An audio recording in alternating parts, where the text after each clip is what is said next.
सदा निम्बवृक्षस्य मूलादिवासात् सुधाश्राविणं तिक्तमप्यप्रियन्तं तरुं कल्पवृक्षादिकं साधयन्तं नमामीश्वरं सद्गुरुं साईनाथं नमामीश्वरं सद्गुरुं साईनाथं। ఏకాదశి సూత్రాలు చెప్తారా?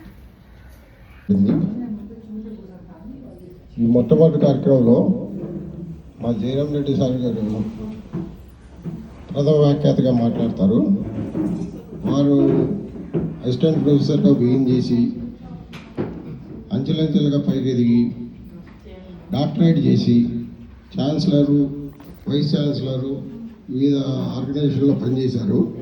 వారు ఎస్వి యూనివర్సిటీకి ఛాన్సలర్గా పనిచేశారు. ఈ సత్సంగాలన్నవి సాయి భక్తులకు పరిపాటే. మీరు కూడా ప్రతి నెల ఈ సత్సంగాలను నిర్వహిస్తున్నట్టు తెలిసింది. అది ఎంతో అభినందనీయము. ఓం శ్రీ సాయిరామ్. ఓం శ్రీ సాయినాథాయ నమః. సాయి స్మరణం సంకటహరణం, బాబా శరణం భవభయహరణం. సదా నింబ వృక్షస్య మూలాదివాసాత్.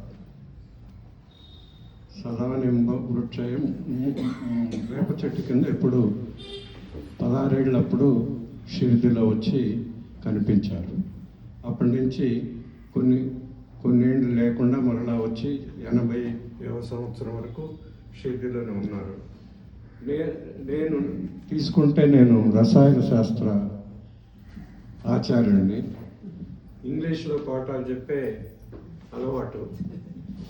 తెలుగులో అనర్గళంగా ఉపన్యసించడం నా చేత కాదు. కాబట్టి నేనేం చేశానంటే కొన్ని విషయాలు ఇక్కడ నోట్ చేసుకొని చెప్దామనుకొని తీసుకొచ్చాను.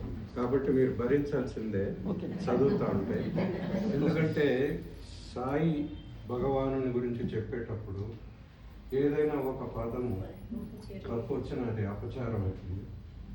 అందువల్ల ఇదే ఉత్తమం అనుకొని వచ్చి చెప్తున్నాను. ఈ సత్సంగాన్ని నిర్వహిస్తూ ఈ కార్యవర్గ అధ్యక్షులు రాధాకృష్ణ గారు, సెక్రటరీ శ్రీనివాస్,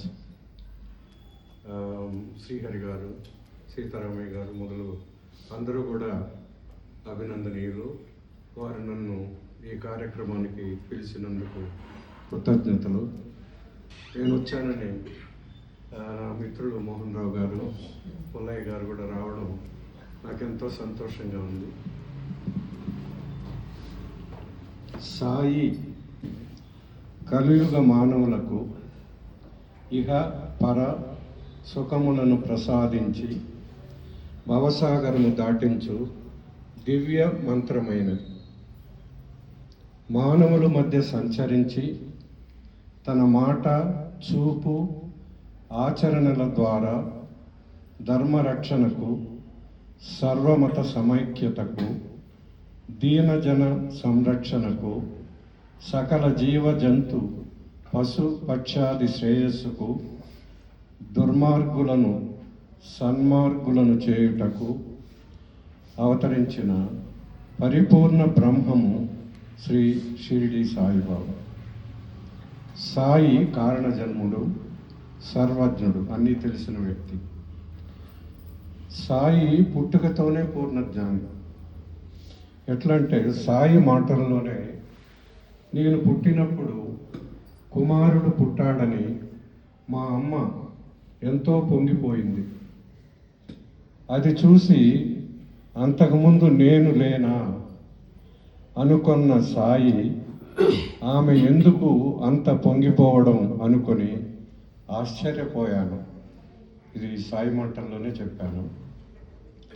సాక్షాత్తు భగవంతుడే ఈ కలియుగమందు సద్గురు సంప్రదాయంను ప్రతిష్ఠించుటకై అనసూయాత్రి నందనుడై త్రిమూర్తి స్వరూపుడై తొల్లి పూర్వం దత్తాత్రేయునిగాను కురువపురమున శ్రీపాద శ్రీవల్లభునిగాను గాన్గాపురమున శ్రీ నరసింహ సరస్వతిగాను మాణిక్య నగరమున మాణిక్య ప్రభువుగాను అక్కల్కోటలో స్వామి సమర్థగాను షిరిడీ క్షేత్రమున సాయిబాబాగా